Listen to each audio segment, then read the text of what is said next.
एक बार भगवान विष्णु अपने वैकुंठ लोक में सोए हुए थे। स्वप्न में वे क्या देखते हैं कि करोड़ों चंद्रमाओं की कांति वाले, त्रिशूल डमरूधारी, स्वर्णाभरण भूषित, सुरेंद्र वंदित, अनिमादि सिद्धि सेवित त्रिलोचन भगवान शिव प्रेम और आंदातिरेक से उन्मत्त होकर उनके सामने नृत्य कर रहे हैं। उन्हें देखकर भगवान विष्णु हर्ष से गदगद हो सहसा शैया पर बैठ गए और कुछ देर तक ध्यानस्थ बैठे रहे। उन्हें इस प्रकार बैठे देखकर श्री लक्ष्मी जी उनसे पूछने लगीं कि भगवान, आपके इस प्रकार बैठने का क्या कारण है। भगवान ने कुछ देर तक प्रश्न का कोई उत्तर न दे आनंद में निमग्न चुपचाप बैठे रहे। अंत में उन्होंने गदगद कंठ से बताया कि अभी अभी स्वप्न में मैंने भगवान श्री महेश्वर का दर्शन किया है। उनकी छवि ऐसी अपूर्व, आनंदमय एवं मनोहर थी कि देखते ही बनती थी। मालूम होता है शंकर ने मुझे स्मरण किया है। अहो भाग्य, चलो कैलाश चलकर हम लोग महादेव के दर्शन करें। यह कहकर दोनों कैलाश की ओर चल दिए। मुश्किल से आधी दूर गए होंगे कि क्या देखते हैं, भगवान शंकर स्वयं गिरिजा जी के साथ उनकी ओर चले आ रहे हैं। अब भगवान के आनंद का क्या ठिकाना, मानो घर बैठे निधि मिल गई। पास आते ही दिनों परस्पर बड़े प्रेम से मिले। प्रेम आनंदाश्रु बहाने लगा और शरीर पुलकायमान हो गया। दोनों ही एक दूसरे लिपटे हुए कुछ देर मूकवत खड़े रहे।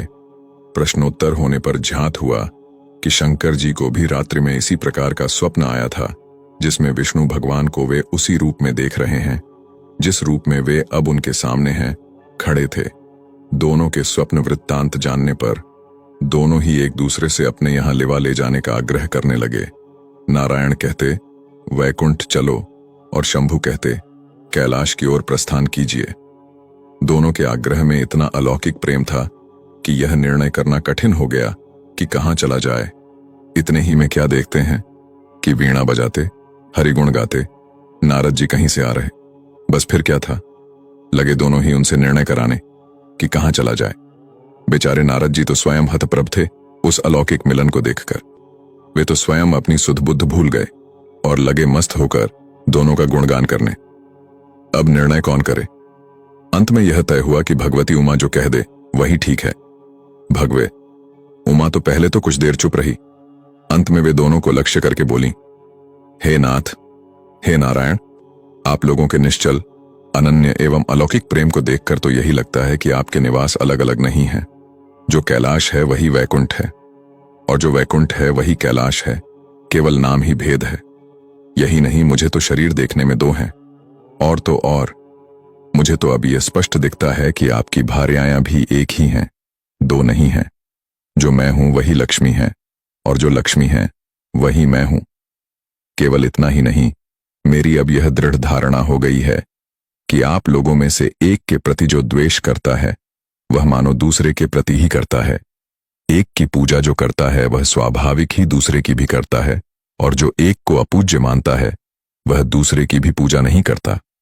मैं तो यह समझती हूं कि आप दोनों में जो भेद मानता है उसका चिरकाल तक घोर पतन होता है।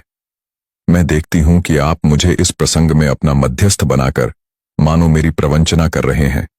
अब मेरी यह प्रार्थना है कि आप लोग दोनों ही अपने अपने लोक को पधारिए।